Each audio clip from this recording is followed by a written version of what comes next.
O fator genético do gorila é a cabeça, não o shape, não.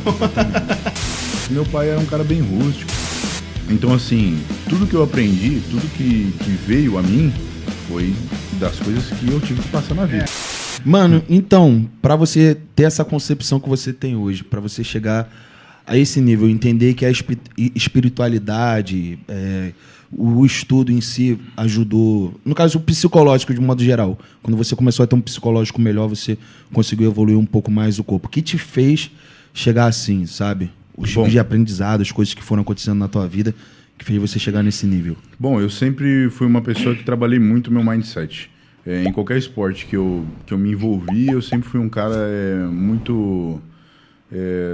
vamos dizer, excessivamente rigoroso, essa é a palavra comigo mesmo. Então, eu jogava basquete, eu ficava lá 6, 7 horas treinando sozinho, arremesso, rodar bola, drible. Depois fui pro futebol, assim. Quando eu cheguei na musculação, mesma coisa. Então, eu me desenvolvi muito rápido. Meus primeiros 5 anos, eu fui desenvolvendo em média de 20 quilos por ano. Só que, claro, não numa qualidade, né? Tanto que eu cheguei num peso... 20 quilos de peso, né? Não... Isso. Os 2 primeiros anos vieram com mais qualidade. Os outros... o que aconteceu? Quando eu cheguei num limite ali, um dos 90 quilos, eu falei, não, vou começar a comer comida mais suja. E dessa forma eu fui subindo meu shape. Ainda eu era ignorante, não tinha muito conhecimento em relação à nutrição, não tinha muito conhecimento em relação ao fisiculturismo. Eu pensava assim, o Ronnie Coleman subiu com 135 quilos, se eu chegar a 135 quilos eu vou estar igual ao Ronnie Coleman. Pensamento bem primitivo, né? Você entende? O linguição no palco lá. Mas na época também era um pouco limitado o lance de informação, não tinha também... o acesso que tem hoje. Era reduzido, né? Sim, mas eu sempre fui um cara assim bem curioso, sempre busquei saber, mas eu não sabia o que buscar, eis a questão. Mas pra quem não sabe o que quer, qualquer caminho serve. Sim. E eu sempre fui um cara assim, como eu te disse, sempre trabalhei meu mindset. E aconteceram coisas na minha vida, assim, até que meio cedo, posso dizer, com 20 anos já comecei a ter que me virar sozinho, então... tive que morar na academia, porque assim, eu tinha um dinheiro que eu guardei desde que eu trabalhava, desde os 14 anos, sempre trabalhei. Em um momento da minha vida eu me vi sozinho, e sem casa, sem nada. E eu tinha um dinheiro guardado, uns 60 mil na época, 65 mil, creio. E tinha uma academia no meu bairro que eu treinava e estava vendendo. Um moleque no dia de hoje juntar 60 pau... Eu não consigo, se eu abrir minha conta tem 10 reais. Não, é isso que eu tô dizendo. Sim, eu sempre fui muito controlado, sempre fui muito econômico. Acho que o fator genético do gorila é a cabeça, não o shape, não. Exatamente. Eu sempre fui muito controlado e sempre fui uma pessoa simples. Quando eu era mais novo, eu era mais ligado a bens materiais. Mas depois de um certo tempo, eu me abstive disso, tá ligado? Normal, né? Sim. Novidade, né? Culturalmente, você é ensinado dessa forma, que a marca tal vai te trazer mais oportunidades para você conhecer uma garota, enquanto você tem 14, 15 anos, essas coisas. Isso é relevante, né? Sim, é um status, né, social, querendo ou não. Eu falei, é a novidade, né? Depois que você vê e fala, nada a ver. Aí você se desapega muito fácil. Então, de certa forma, sim. Quando eu fui morar na academia, eu fiz uma escolha. Eu poderia ter tido outras escolhas na minha vida com aquele dinheiro em mãos. Só que eu falei, mano, eu amo isso. E tem uma academia vendendo, por que eu não posso aproveitar disso? Então eu moro na academia, treino na academia a hora que eu quiser e eu ganho dinheiro dela com os alunos. A academia da Augusta, não era na Augusta? Não, na Augusta eu fui treinar depois. Era em São Bernardo do Campo, no Ruge Ramos, na Avenida Senador Vergueiro. Aí eu comprei a academia lá e lá na academia não tinha nada, não tinha suporte. Não tinha um quarto, não tinha cozinha, não tinha... O banheiro que tinha era o banheiro público, assim, da galera. Não tinha uma divisão nem nada. O coletivão, né? Mas quando... Sabe, eu olhei a academia e falei, eu vou ter que viver... não é que eu vou ter que viver, mas eu decidi viver ali por um objetivo, tá ligado? Você já tinha um objetivo na cabeça. Isso, ali já foi um fator determinante pro meu mindset. Porque eu falei, aqui eu vou ter que dar uma ralada, eu tenho certeza que sim.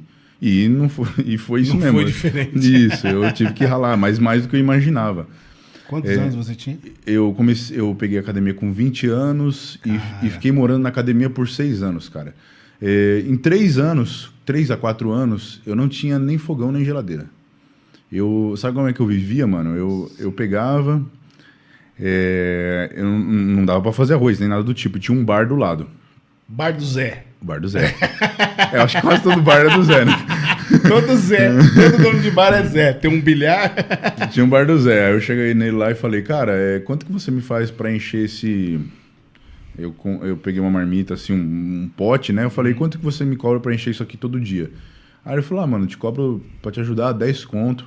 Aí você vem aqui todo dia, pega. Mas primeiro, comida de bar, né, cara? Já não era de boa qualidade. Veio o que vier, mas era o que eu tinha ali na hora. E foi assim que eu me adaptei no momento. Então eu pegava 1h da tarde aquele com buca de comida e ficava comendo ela até 10 horas da noite. Que dava uns 3, 4 quilos de comida. Ia comendo. E era basicamente quase tudo arroz, e ele me dava uma mistura desse tamanho, assim, ó. Um bife, um bisola. Um bife desse tamanho. 30 gramas por refeição. Carne é caro pra cacete. só.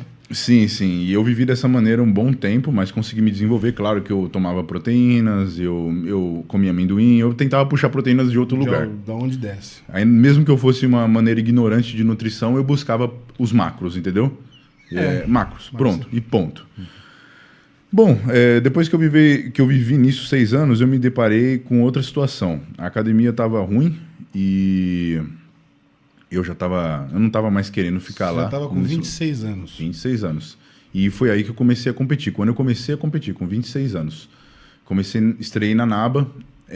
Nesse mesmo ano, eu fiz 5 competições. Fiz o Estreantes Paulista, Brasileiro, Mundial e Sul-Americano. Então você iniciou a sua trajetória com 20 anos, então, né? Então, se a gente você pôs na cabeça que você queria morando fazer, na academia, sim. Você morando na academia, não fazer, né? Você tinha que treinar todo dia mesmo, porque era o que você tinha para fazer. Eu aliei o quê? O que eu amo em fazer com o que seria útil para mim, entendeu? Então, com 20 anos, você fez o que tinha que fazer com o que você tinha na mão, enquanto não tinha condições de fazer melhor ainda. Isso, com certeza. Concordo com você. Isso, concordo né? com você. Eu tô curioso na sua... como que você chegou com esse tipo de...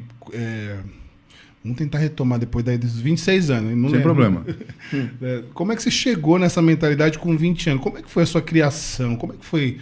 De onde que veio essa parada? Assim, isso não é comum. Tá. Não é assim, não vem... Ou mamãe foi muito sensacional, ou a vida foi muito... Foi sensacional de uma outra forma. Ou a vida foi muito... outra coisa que eu me identifico muito é o copo sempre tá cheio. Para mim, o copo sempre tá meio cheio. Uhum. Eu dormi na rua já e não ter teto, para mim era sensacional. Era poder dormir vendo as estrelas. Isso, tem que saber ver o lado bom das coisas. Não, sempre. Eu não sabia o que era pior.